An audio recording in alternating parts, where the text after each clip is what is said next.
Every summer has its own magic. The sound of waves, the smell of salt in the air, and the warmth of sunlight that feels like home. But this summer, it's different. This is the summer where love is tested, memories come alive, and the past whispers through the wind. This is the story behind The Perfect Family, the story of Mr. and Mrs. Fisher. Before the heartbreaks, before the love triangles, before everything changed, there was them, the heart of Cousins Beach. The ones who taught everyone what love truly means, and what it costs. The mornings at Cousins Beach were always soft and golden. The ocean stretched out like an endless dream, and the sand carried the laughter of old summers. The Fisher house stood proud by the shore, its white walls glowing under the sun. Its doors always open for friends, family, and memories. It wasn't just a house, it was a world of its own, built with love, care, and the kind of joy that only existed here. During these fleeting months of warmth, Mr. Fisher would wake up early every day, long before anyone else, and walk to the beach with a cup of coffee in hand. He loved the calm before the day began, the quiet that wrapped around him like an old friend. He wasn't the loud type. He was steady, patient, always watching, always thinking. He carried the kind of love that didn't need words. You could feel it in the way he smiled at his wife, in the way he fixed things around the house without being asked, in the way he noticed every small detail, the flowers his wife loved, the music that played softly through the house, the moments that mattered most. Mrs. Fisher, on the other hand, was the light of the summer. She was full of energy, laughter, and color. Her presence made everything brighter, the kind of person who could turn an ordinary day into something unforgettable. Everyone loved her, not because she tried to be perfect, but because she was real. Her kindness reached everyone. Her voice carried through the hallways like a melody. She loved her family deeply, fiercely. Her love was the heartbeat of Cousins Beach, the reason why every summer felt like home. Together, they made the house come alive. There were dinners that stretched into midnight talks, small beach bonfires that turned into memories, and days filled with laughter that echoed through the open windows. For the children, Conrad, Jeremiah, and Belly, life here was golden. It was sunshine and sandcastles, secrets whispered at night, and moments that felt like they'd last forever. But no one knew then how much these moments would mean later. No one knew that behind the perfect sunsets and the easy laughter, time was quietly ticking away, taking with it something precious. As the sun dipped below the horizon, painting the sky with shades of orange and pink, Mrs. Fisher would stand by the porch, her hands wrapped around a glass of lemonade, watching her family play by the water. She'd smile, that soft, knowing smile, and say, "This is what life is about." Mr. Fisher would join her, his arm around her shoulder, both of them quiet, both of them knowing that these were the days they'd never get back. But even in perfect summers, shadows always find a way in. Beneath the laughter, there were unspoken things, fears, regrets, dreams, that never found their way into words. There were looks that lingered too long, and silences that said too much. The love between Mr. and Mrs. Fisher was strong. But even the strongest hearts can tremble when change begins to whisper through the wind. And yet, for now, in this moment, everything was perfect. The waves kissed the shore, the world was bathed in light, and love filled every corner of that beach house. It was the beginning of a summer that would never be forgotten. The summer where everything beautiful began, and where everything would change. The days at Cousins Beach carried on like a dream that refused to end. The sound of the ocean was still the same. The laughter still floated through the air, and the sunlight still danced across the waves. But something had changed, not enough for the children to see it, but enough for the heart to feel it. There was a stillness in the mornings now, a kind of silence that used to be filled with music. It was as if the house itself could sense the shift, the whispers between the walls, the distance that had quietly grown between Mr. and Mrs. Fisher. It started small, the way most endings do. A missed glance here, a forgotten word there. Mr. Fisher stayed longer at his study, pretending to read the same page over and over while his mind wandered somewhere far away. Mrs. Fisher would hum softly to herself while setting the table, her voice trembling slightly on the notes she used to sing with joy. Their lives still moved in sync, but their hearts, they were beginning to drift. It wasn't anger or bitterness, it was something gentler, something sadder, the kind of fading love that doesn't explode, but instead slips away quietly, like the tide leaving the shore. Every evening, they still sat together on the porch, just like always, but now, their conversations were shorter, the pauses longer. Sometimes, they'd talk about the children, about the weather, about plans for next summer, even though they both knew next summer might not be the same. He would smile at her stories, and she would laugh at his jokes. But underneath that laughter, there was a weight neither could carry aloud. There were words they didn't say, and fears they didn't share, because sometimes, silence is easier than the truth. Mrs. Fisher could feel her body growing tired, even though she tried to hide it behind bright dresses and wide smiles. She'd always been the strong one, the one who made everything beautiful, no matter how hard life became. But now, there were moments when the sunlight felt too heavy. When the laughter of her children echoed like a reminder of all the summers she might miss. She would brush it off, pretending nothing was wrong, pretending the world was still as golden as before, because for her, love wasn't about showing pain, it was about protecting others from it. Mr. Fisher saw it all, though he never said it out loud. He saw the way her hands trembled when she poured her tea. The way her smile lingered a second too long, as if holding on to the light itself. He wanted to tell her he was scared too, that the thought of losing her was something he couldn't bear, but he didn't. Instead, he just loved her harder in the quiet ways he knew, fixing the porch lights, bringing her flowers from the garden, staying up late just to watch her sleep peacefully for a few hours. He wasn't a man of words. He was a man of promises, and his biggest one was that he'd stand beside her. No matter what. The children, caught in their own young worlds, didn't see the truth right away. To them, their parents were unshakable pillars of love that could never fall. But love, even the strongest kind, can crack under the weight of unspoken goodbyes. And sometimes, the hardest part isn't losing someone, it's pretending you're not going to. As the days passed, the house began to feel heavier, like the air was thick with everything unsaid. Mrs. Fisher's laughter came less often now, though when it did, it filled the room like sunlight breaking through clouds. Mr. Fisher tried to hold on to those moments, to freeze them in time. Every shared glance, every quiet evening, every sunset felt sacred. The way she rested her head on his shoulder, the way his hand found hers without a word. The love between them was changing, not fading, but deepening into something quieter, more fragile, yet more powerful than before. And in that fragility, there was beauty, because even as the light began to dim, their hearts still beat for each other, steady, faithful, and full of everything they could never say. This was not the kind of love that burned bright and faded away. This was the kind of love that stayed even when the world began to turn cold. The kind that would outlast every summer, every storm, every goodbye. By the time the season began to change, the sunsets seemed softer, the ocean a little slower, the nights a little longer. And in those final golden days, as the world held its breath, the Fishers' love stood tall, not perfect, not unbreakable, but real. The kind of love that could only be born from summers like these.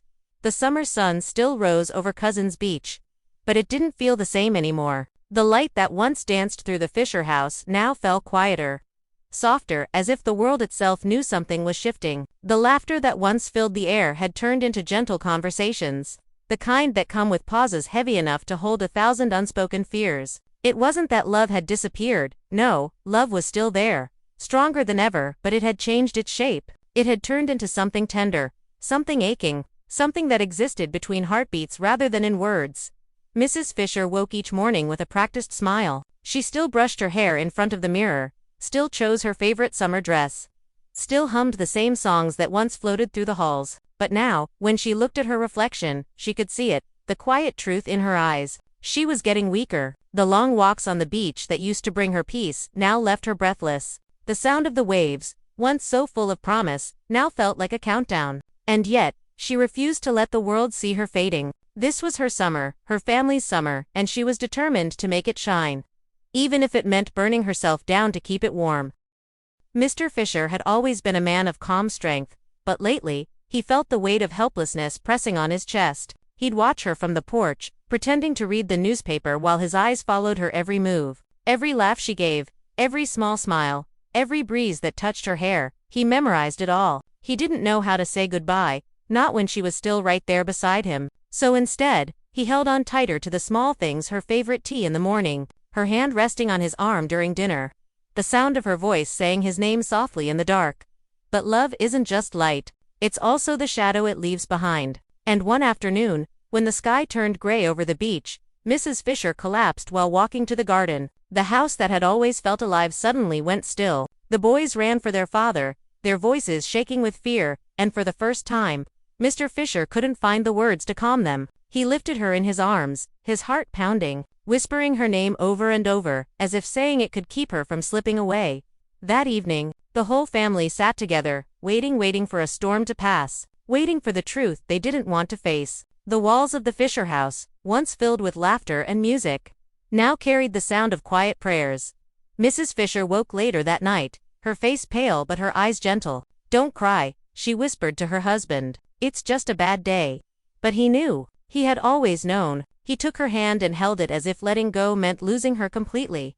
The next few weeks became a blur of sunsets and silence. The children tried to pretend everything was normal. Conrad grew quiet. Jeremiah kept smiling even when his eyes were red. They didn't understand how to carry sadness that big. Mrs. Fisher, ever the heart of the home, refused to let sorrow win. She planned small beach picnics, told stories late into the night, and laughed like the world wasn't slipping through her fingers. And every time she smiled, Mr. Fisher felt both proud and broken. Proud that she could still bring warmth into their world. Broken because he knew it couldn't last forever. One evening, as the sun began to fall, the whole family sat on the beach together. The sky was painted in gold and rose. The air smelled like salt and summer.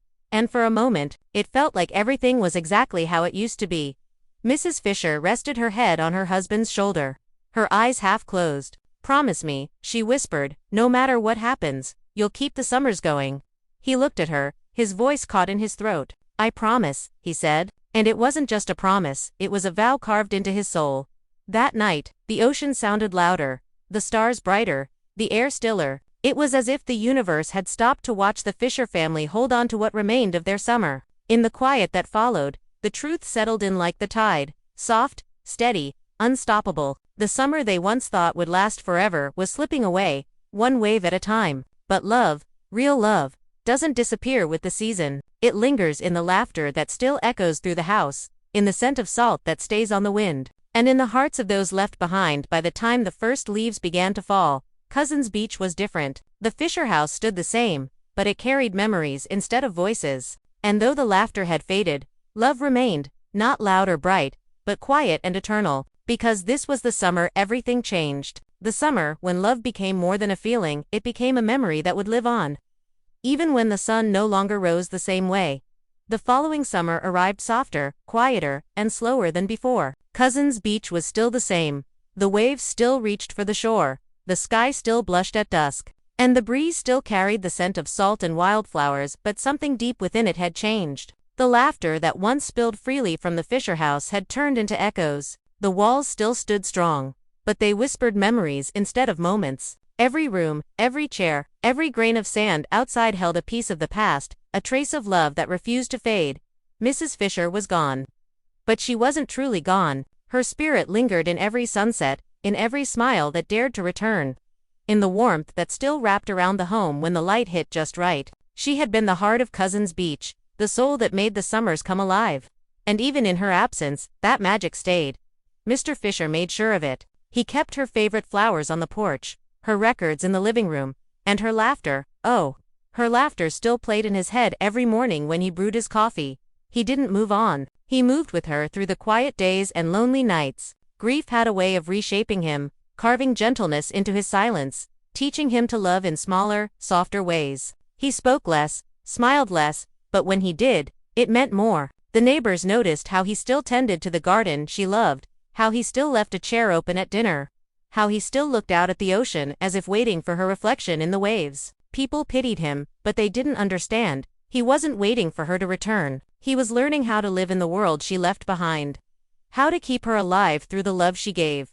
Conrad and Jeremiah grew up fast that year. Their mother's absence shaped them in different ways. Conrad became quieter, his eyes heavy with thought, always trying to hold everything together. He carried his father's calmness, his mother's depth. Jeremiah, on the other hand, refused to let the light die. He was sunshine through sorrow, laughter through tears, always trying to keep the house bright for everyone else. They didn't talk about her much. They didn't need to. Every look, every action, every step they took was a reminder of her presence. She was in them, in their kindness, their courage, their stubborn belief that love, no matter how painful, was worth it.